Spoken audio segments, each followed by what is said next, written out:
Kisah William Kamkwamba, anak 14 tahun yang menyelamatkan desanya. Mari kita simak ceritanya. Di sebuah desa kecil di Malawi, Afrika, tanah retak menganga.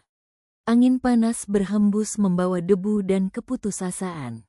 Kekeringan sudah terlalu lama, dan penduduk mulai kehilangan harapan akan hari esok. Di tengah situasi yang berat itu, hiduplah seorang anak laki-laki bernama William Kamkwamba. Usia baru 14 tahun. Matanya tajam, penuh rasa ingin tahu. Ia tidak punya apa-apa, kecuali mimpi yang besar. Musim panen kembali gagal. Jagung layu, tanah mengering, dan hewan ternak mati satu persatu. Kelaparan mulai mengintai setiap rumah. Semua orang takut, semua orang putus asa. Di rumah William, persediaan makanan menipis. Ibunya mencoba tersenyum walau hanya ada segenggam jagung untuk makan satu hari. Tapi William tahu, senyum itu menyimpan kesedihan. William sebenarnya anak yang cerdas, namun keluarganya tidak lagi mampu membayar biaya sekolah. Dengan berat hati, ia harus meninggalkan bangku kelasnya, tempat ia merasa paling bahagia. Bencana membuat keluarga William tak mampu lagi membayar sekolah. Gurunya memanggilnya dan berkata dengan berat hati, "William, kamu harus berhenti." Anak itu hanya diam, bukan karena tidak mengerti, tapi karena ia tidak punya pilihan. Namun satu hal yang tak pernah hilang darinya adalah rasa ingin tahu. Ia mencintai ilmu pengetahuan, terutama tentang listrik dan mesin. Suatu hari, William diam-diam kembali ke sekolah bukan untuk masuk kelas, tapi untuk pergi ke perpustakaan kecil yang hampir tidak ada yang mengunjungi. Ia meminjam buku-buku tua, sebagian sudah sobek, sebagian berdebu. Dan di salah satu buku itu, ia menemukan gambar sebuah kincir angin. Hanya gambar sederhana, tapi dari gambar itulah segalanya berubah. Ia menemukan sebuah buku sains yang membahas energi angin. Halaman yang sudah menguning itu memperlihatkan gambar kincir angin. Dan dari situlah semuanya dimulai, sebuah ide gila muncul di kepala William. Setiap hari William membaca, mencatat, menggambar.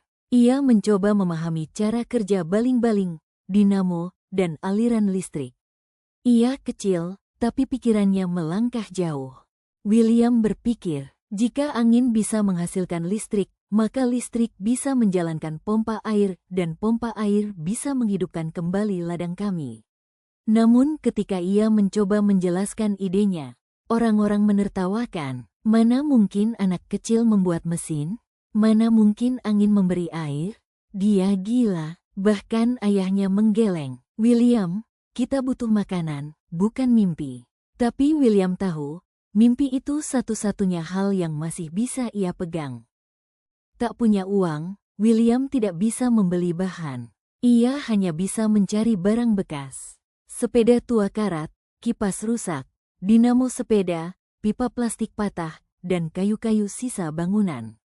Ia pergi ke tempat pembuangan sampah setiap hari. Terkadang orang mengejeknya, anak itu mengumpulkan sampah. Apa yang sedang dia lakukan? William hanya tersenyum tipis. Di dalam kepalanya, ia sedang melihat masa depan, walau orang lain hanya melihat sampah. Hari demi hari, William bekerja sendirian di halaman kecil rumahnya. Ia mengukur, memotong, mengikat, mencoba, gagal. Lalu mencoba lagi. Bilahan pertama kincirnya jatuh. Dinamo tidak berputar. Pipa yang ia pakai patah. Ayahnya mulai kesal. Kau membuang waktu. Kita butuh bantuanku di ladang, bukan mainan. Namun ibunya melihat sesuatu dalam diri anak itu, keyakinan yang tidak pernah padam. Ia berkata kepada suaminya, biarkan dia mencoba, mungkin ia melihat sesuatu yang tidak kita lihat. Pipa plastik patah, dan kayu-kayu sisa bangunan. Ia pergi ke tempat pembuangan sampah setiap hari. Terkadang orang mengejeknya, anak itu mengumpulkan sampah. Apa yang sedang dia lakukan? William hanya tersenyum tipis. Di dalam kepalanya, ia sedang melihat masa depan, walau orang lain hanya melihat sampah. Dan akhirnya, angin bertiup. Perlahan, Baling-baling itu mulai berputar. Makin cepat, makin kencang. Semua orang terdiam, tak percaya pada apa yang mereka lihat. Lalu, sebuah keajaiban kecil terjadi. Bohlam lampu di rumah William menyala. Cahaya kuning itu terasa seperti matahari baru di tengah malam gelap. Melihat keberhasilan itu, William membuat versi yang lebih besar, lebih kuat, lebih tinggi, dan lebih stabil. Kalau yang pertama bisa menyalakan lampu, yang kedua harus bisa lebih dari itu. Ia merakit pompa air dari sepeda tua. Butuh waktu berbulan-bulan, tapi ia tidak menyerah. Sampai akhirnya, pada suatu pagi, air mulai memancar ke ladang. Air bening, air kehidupan, air yang telah menghilang selama bertahun-tahun. Orang-orang yang dulu menertawakannya, kini menangis melihat air itu.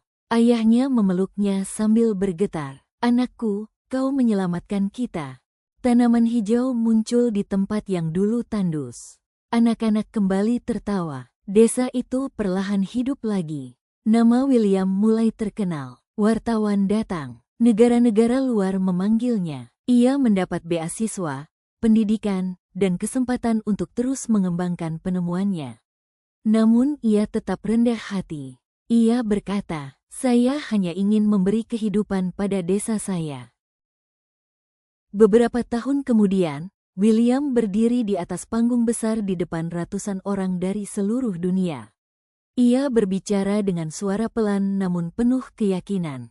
"Saya tinggal di negara miskin, tapi saya bukan anak miskin. Saya punya impian, dan impian itu menyelamatkan kami." Orang-orang berdiri memberi tepuk tangan panjang.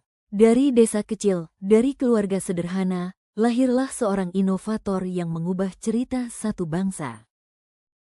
Kisah William mengajarkan kita, kemiskinan bukan akhir. Pendidikan bisa ditemukan di mana saja, bahkan di buku bekas.